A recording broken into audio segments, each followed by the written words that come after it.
Hi everybody, let's quickly discuss some general points about the plasma membrane. So plasma membrane को हम cell membrane या फिर plasma lemma भी बोलते हैं। ये आउटर लिविंग कवरिंग होती है ऑफ ऑल सेल्स। जितने भी हमारे पास सेल्स हैं उसमें प्लाज्मा मेम्ब्रेन प्रेजेंट होना नेसेसरी है।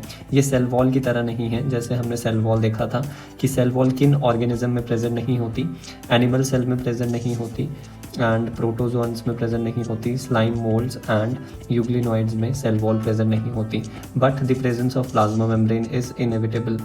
प्लाज्मा मेम्ब्रेन सिलेक्टिवली परमिएबल होती है and if we talk about the composition तो plasma membrane is lipoproteinaceous in nature. That means इसमें लिपिड्स एंड प्रोटीन्स प्रेजेंट होंगे एंड फ्यू कार्बोहाइड्रेट मॉलिक्यूल्स भी present होंगे। The term plasmalemma was given by J.Q. Plowe and the term cell membrane was given by Nageli and Cramer.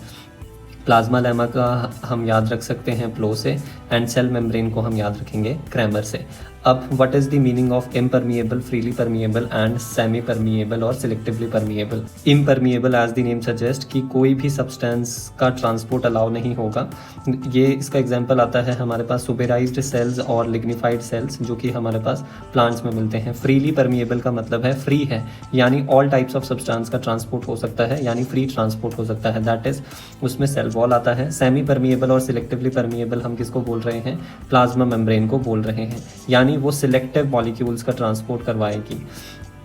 Next 1950 तक electron microscopy की advancement हुई जिससे हमारे पास plasma membrane का structure हम study कर पाए एंड केमिकल स्टडीज़ जब आरबीसी की मेम्ब्रेन पे हुई तो देखा गया आरबीसी की प्लाज्मा मेम्ब्रेन की बात हो रही है कि उसमें लिपिड्स 40% है, प्रोटीन्स 52% है एंड 8% कार्बोहाइड्रेट्स भी प्रेजेंट है। बट अर्लियर ये माना जाता था कि 42% लिपिड्स हैं एंड रिमेनिंग 58% प्रोटीन्स हैं। कार्बोहाइड्रेट का कोई जिक्र ही नहीं था, but this is not true. 8% carbohydrates भी प्रेजेंट है और इन दोनों की कॉम्पोजिशन भी डिफर है। So ratio of proteins and lipids cell to cell vary करती है। जनरली हमारे पास जो एक प्लाज्मा मेम्ब्रेन है उसमें क्या चीज़ है? लाइपोप्रोटीनेशियस तो है, that means lipids and proteins present होंगे एंड कार्बोहाइड्रेट्स भी प्रेजेंट होंगे। लिपिड्स में अगर हम बात करें तो 3 तरह के होंगे, phospholipids, glycolipids and the cholesterol. But most common type of lipids that is found in the plasma membrane is the phospholipid. सबसे ज़्यादा अमाउंट में किसी भी प्लाज्मा मेम्ब्रेन में हमारे पास फॉस्फोलिपिड्स ही होंगे। कोलेस्ट्रॉल का काम हमारे पास स्टेबिलिटी प्रोवाइड करने का होता है प्लाज्मा मेम्ब्रेन का।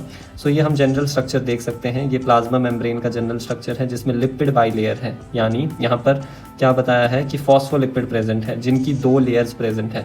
जो हमें एक सिंगल लेयर दिखती है ना, ये सेल में हम जो ये सिंगल लेयर बना देते हैं उस सिंगल लेयर की बात हो रही है कि लिपिड 2 लेयर्स में अरेंज्ड है और बीच बीच में हमारे पास प्रोटीन्स प्रेजेंट है। These all are proteins and few carbohydrate side chains भी हमारे पास प्रेजेंट होगी। So this is the brief idea about plasma membrane.